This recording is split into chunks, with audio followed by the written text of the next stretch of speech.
होते कदम महाराज गणपती गजाश्वपती भूपती प्रजापती सुवर्ण रत्न श्रीपती अष्टवरदान जागृत न्यायालंकार मंडित शस्त्रांग परांगत राजनीती धुरंधर प्रौढ प्रताप पुरंदर क्षत्रिय कुलावतंस सिंहासनाधीश्वर राजाधिराज योगीराज श्रीमंत योगी श्री श्री श्री छत्रपती शिवाजी महाराज की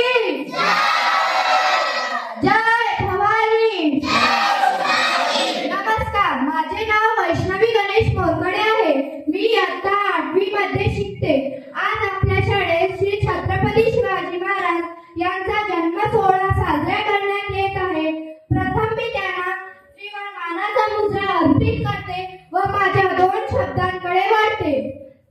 65 किलोची तलवार मागवतो त्यांचं नाव येसाजी, 2000 शत्रूंशी एकटा झुंजतो त्यांचं नाव बाजी, हात तुटला तरी लढत राहतो त्यांचं नाव तान्हाजी, 8 तासात घोडा दिल्लीहून पुण्याला आणतो त्यांचं नाव संताजी, शत्रूच्या छावणीत घुसून छावणीचा मुकुट तोडून आणतो त्यांचं नाव धनाजी, धान्या वाघाला सामोरे जातो आणि त्याला उभा पाडतो त्यांचं नाव छत्रपती संभाजी, आणि या सर्वांना एकत्र करतो व अख्खं स्वराज्य उभं करतो त्यांचं नाव छत्रपती शिवाजी महाराज।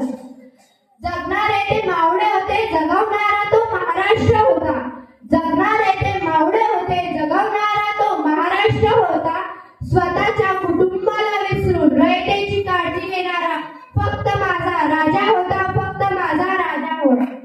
त्यावेळी अनेक परकीय सत्ता महाराष्ट्रात धुमाकूळ माजवत होत्या।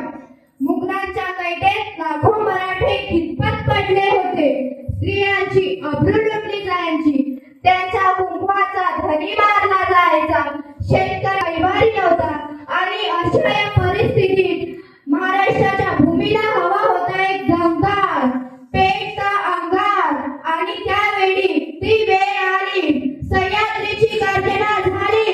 19 फेब्रुवारी 1630 ला शिवनेरी किल्ल्यावर एक तारा चमकला, जिजाऊंच्या पोटी सिंह जन्मला, मानाचा मुजरा करते त्या छत्रपती शिवाजी महाराजांना, ज्यांनी शिवने महाराष्ट्राच्या भूमीवर भगवा झेंडा फडकवला, भगवा झेंडा फडकवला। सह्याद्रीच्या कुशीतून एक हिरा चमकला, भगवा टीका चंदनाचा शिवनेरीवर प्रगटला, सह्याद्रीच्या कुशीतून एक हिरा चमकला, भगवा टीका चंदनाचा शिवनेरीवर प्रगटला, हातात घेऊन तलवार शत्रूवर गरजला, हातात घेऊन तलवार शत्रूवर गरजला। महाराष्ट्रात असा एक राजा होऊन गेला, महाराष्ट्रात असा एक राजा होऊन गेला। 350 वर्षापूर्वी आपल्या मराठी मातीला एक असा महापुरुष मिळाला, ज्याने आपल्या धाडसाने, ध्येयाने आणि जिद्दीने मुठभर मावळ्यांच्या जोरावर स्वराज्य स्थापन केलं। भवानी माते